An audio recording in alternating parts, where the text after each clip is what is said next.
मैं शराबबंदी के बिल्कुल विरोध में हूं, पहले दिन से हूं।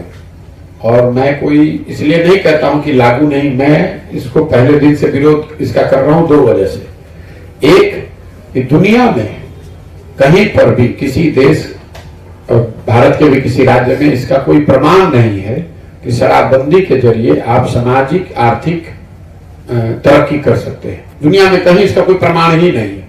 अगर होता तो निश्चित तौर पर आप उसको ट्राई कर सकते थे। दूसरी बात कि देश में सबसे बड़ा नाम सामाजिक राजनीतिक तौर पे विचारधारा के आधार पे हम लोग गांधी को मानते हैं, महात्मा गांधी को मानते हैं।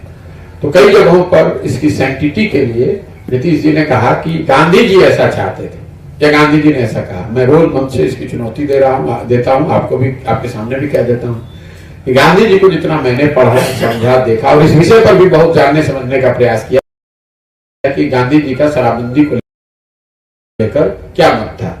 और आपको खुली चुनौती दे रहा हूं कि कोई भी व्यक्ति अगर मुझे ये दिखा दे कि गांधी जी ने ये कहा हो कि सरकारों को शराबबंदी लागू करना चाहिए। गांधी जी ने ना ये कहा, ना उन्होंने कहीं ये लिखा। गांधी जी ने ये कहा कि शराब पीना गलत बात है, समाज को इसके लिए जागरूक होना चाहिए, आपको प्रयास करना चाहिए कि शराब की खपत कम हो, लोग शराब न पिए।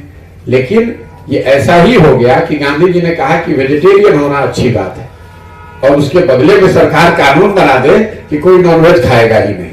तो नीतीश कुमार यही है। अब जब आप आधा सुधा ज्ञान आपको होता है तो यही होता है, आपने पूरा पढ़ा नहीं, पूरा देखा नहीं और गांधी को आधार बनाकर इसको लागू कर रहे हैं। बिहार में इसका इतने बड़े पैमाने पर नुकसान हो रहा है, जैसा कि आप देख रहे हैं कि शराबबंदी कहीं लागू तो है नहीं, घर घर डिलीवरी हो रही है।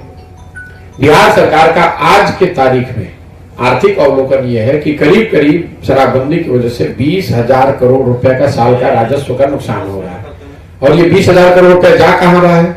ये जा रहा है, इसका एक बड़ा हिस्सा शराब के गलत धंधे में लगे हुए माफिया के पास, भ्रष्ट अधिकारियों और पुलिस अधिकारियों के पास। और शराब के बंद होने के फायदे तो आपको दो चार जो हैं सामाजिक, वो भी नहीं मिले क्योंकि बंद है ही नहीं। और आर्थिक नुकसान अलग हो गया, पूरी प्रशासनिक व्यवस्था चरमरा गई सो अलग, और समाज के एक बड़े वर्ग को आपने शराब के गलत धंधे से जोड़ दिया। युवाओं में शराब मिले न मिले तो अलग अलग तरीके के नशे का प्रयोग बिहार में बढ़ गया।